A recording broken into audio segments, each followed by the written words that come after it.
What's going on, guys? It's your boy Moody B, and we're talking about Borderlands 4 and whether you should buy it or not. My short answer, yes, but I'm gonna break it down a little bit more into the good, the bad, and ugly parts about the game so you can have a better idea on if you want this or not.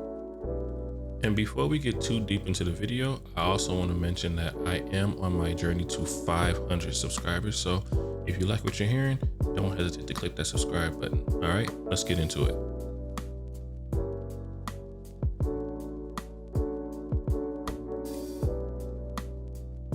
So we're gonna start off with the good.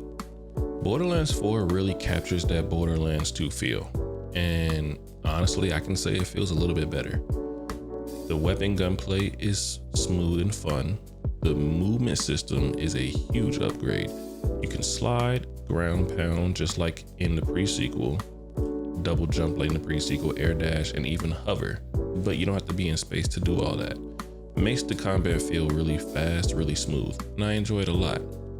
The character designs and abilities is one of the main highlights. That's what you guys are going to be playing the entire game, but they're fun.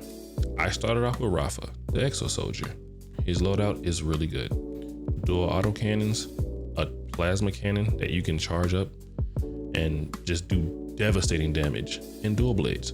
He's got that Zero assassin vibe, and he's just fun to listen to, so he's not as quiet as Zero once was. I later switched to Amon. He plays Malka Berserker, and that's more of my playstyle that I want to go with this time around.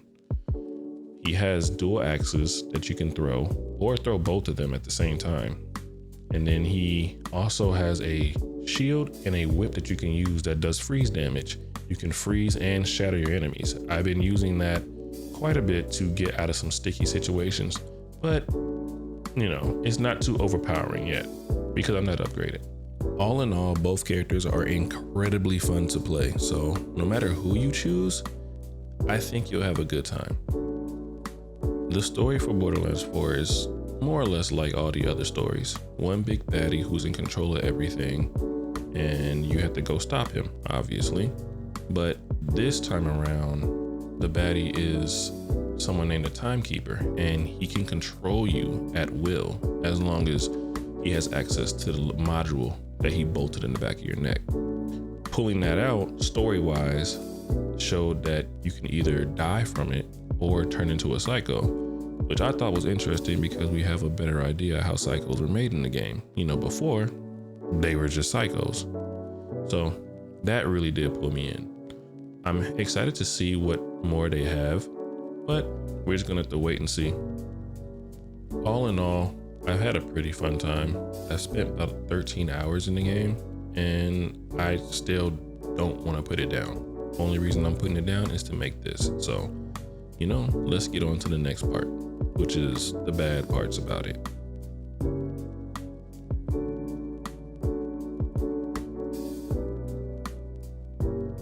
Now it's time for the not so great.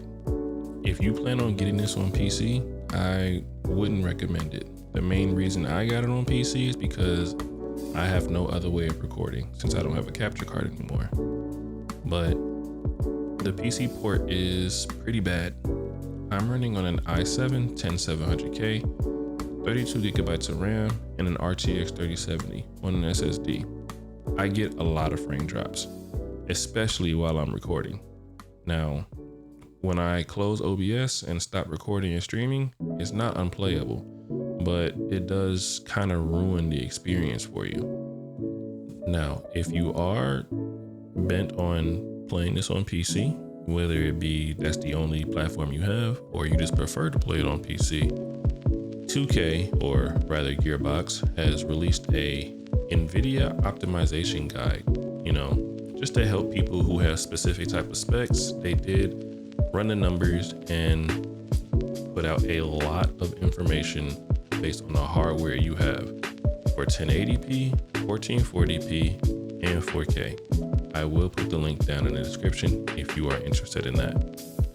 Now, if you are an AMD graphics card user, I have absolutely nothing to tell you. I apologize for that. If I could tell you something more, I would, but they only put something out for NVIDIA. Sorry about that.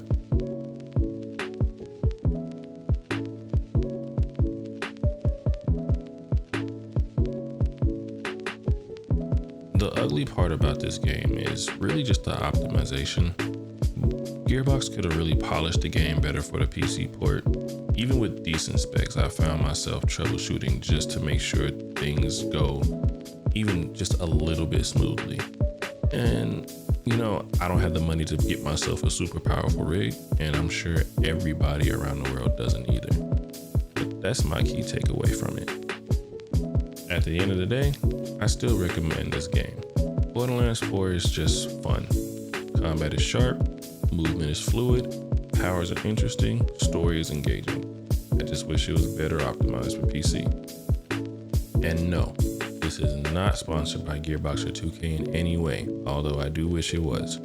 But if you guys want more honest takes about video games, let me know in the comments and I'll review most games if I can afford them at the time.